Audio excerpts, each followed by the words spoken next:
Hello, I'm Wyatt Mitchison, and welcome to the CBU Sports Minute. Today, we're here with Coach Olson, the head coach of the women's basketball team. Coach, how are you? I'm doing great. How are you? I'm doing well. Thank you so much for asking. So I want to take it real quick back to last season before we start discussing this season. You start off the season red hot.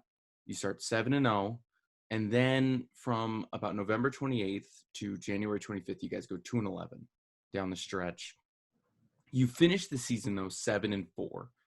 What did it really take for you and your team to kind of rally back and didn't let that 2 month kind of stretch of that 2-11 really get you down? What did it take to get you guys back to the start of the season? I mean, it took a lot of resiliency, from the girls just to keep bouncing back, showing up every day to put the work in, and then just trusting each other, trusting the coaches, and trusting the process. Um, it was kind of just a strange year for us because we had started the year off shorthanded. Brittany Thomas, who should have been our best player, never played a game. Caitlin Harper, who had kind of stepped into Brittany's spot, tore her ACL at about the game 7 mark. We were off to a good start, and then it was just kind of a roller coaster after that. And it was really nice to see them kind of be able to put things together at the end of the year. Like I said, it just shows the resiliency that the team had, and just the trust in each other and the trust in the coaches, that we were putting them in the right places to give them a chance to win. And, eventually as the season went on, we got better at that. The WAC coaches and media really, really are high on CBU as they voted us to finish second in the WAC. They voted Annie Olida to win the WAC Player of the Year. How does it feel for all of that work to be recognized? The preseason stuff's always kind of interesting because they're giving you a lot of credit for something you haven't done yet, and so we kind of just take a look at that and we kind of move on pretty quickly because we know we've got a lot to prove.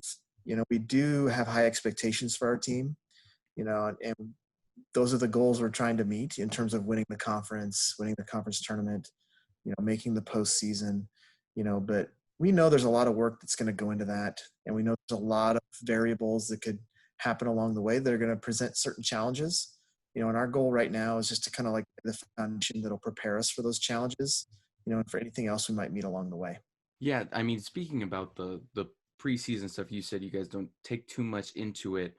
But I just had to think, I mean, you guys got so much recognition to go from finishing 7th in the conference to 2nd in the conference. How do you feel like maybe some of the stuff that the coaches and the media vote on, do you think other teams look at that and almost take like paints a target on you guys?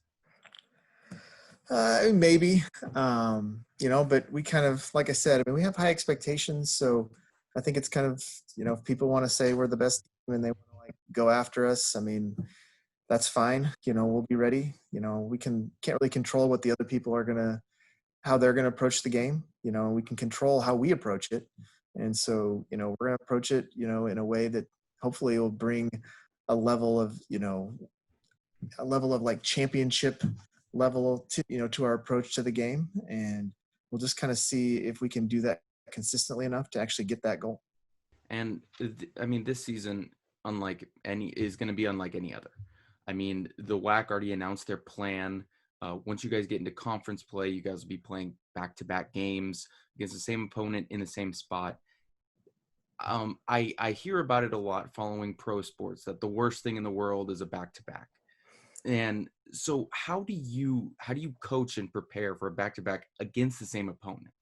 I think it's going to really be interesting. I think the second day you're going to have to really dig in deep because a lot of those things that worked on the first day aren't going to work the second day, because we have a lot of good coaches in the league. We're going to, make adjustments. I think it'll just kind of add a different element, of maybe toughness will be a little bit more important. The ability to kind of just forget what happened the day before and make the second day fresh, while still learning from what happened the day before. It's going to be an interesting balance. And I mean, it's going to be new for everybody. So I don't think anybody is going to be more or less prepared. I think it's just a matter of who's going to be, able to make adjustments quicker, and just kind of learn, like I said, learn from your mistakes, forget them, move on, and try to do things better going forward.